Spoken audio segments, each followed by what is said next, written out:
2 weeks ago, my wife told me she was going to visit our daughter and son-in-law for a weekend getaway. A simple family trip, nothing unusual. And I believed her without a second thought. After all, she'd never lied about something so mundane. Or so I thought. From the moment she left, something in my gut twisted into knots. An unease I tried to dismiss as paranoia. But as the hours turned into days, that uneasy feeling grew sharper. A silent warning I ignored because I didn't want to believe the worst. That Friday, I decided to surprise them. Imagine the joy on their faces when I just showed up unannounced, a harmless family visit.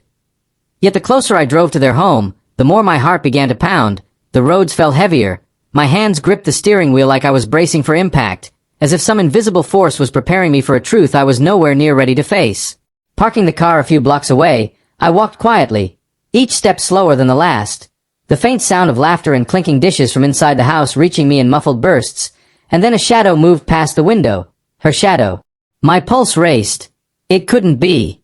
She was supposed to be visiting family, yes, but something about the way she moved, deliberate, careful, intimate, it didn't match the image of a mother visiting her own child.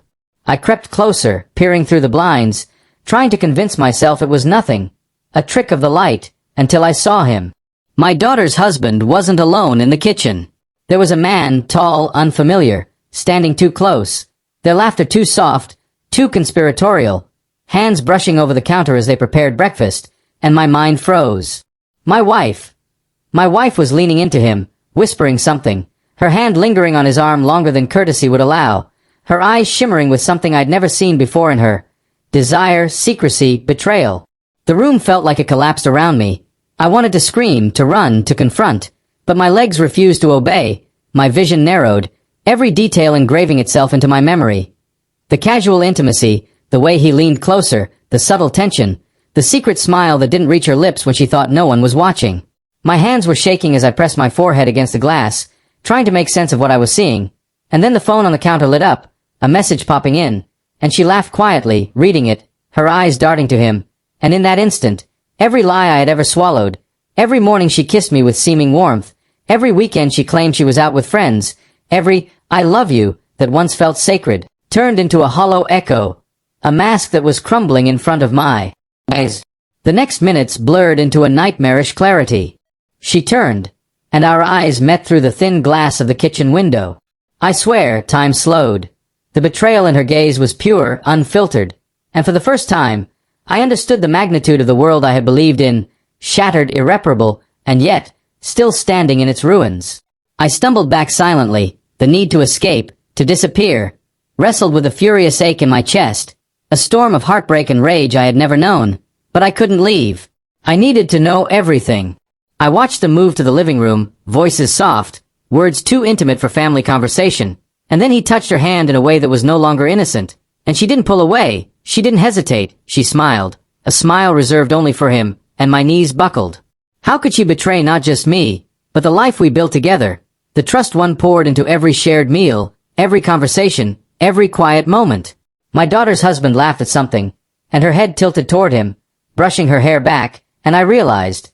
She was hiding this double life, right under my nose, acting the dutiful wife while weaving a secret that would destroy everything if exposed. I waited paralyzed, until they moved toward the bedroom upstairs, and a thought struck me like a thunderbolt.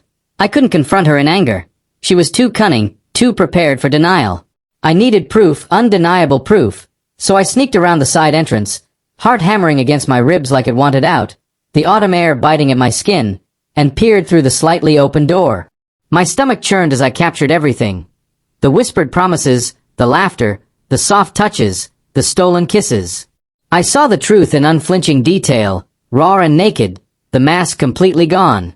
My wife, my life partner, my supposed love, was capable of this calculated betrayal while I slept under the illusion of normalcy. I stumbled back, tears and fury mingling, my body trembling with the impossible contradiction of love and hate, desire and disgust. How long had this been going on?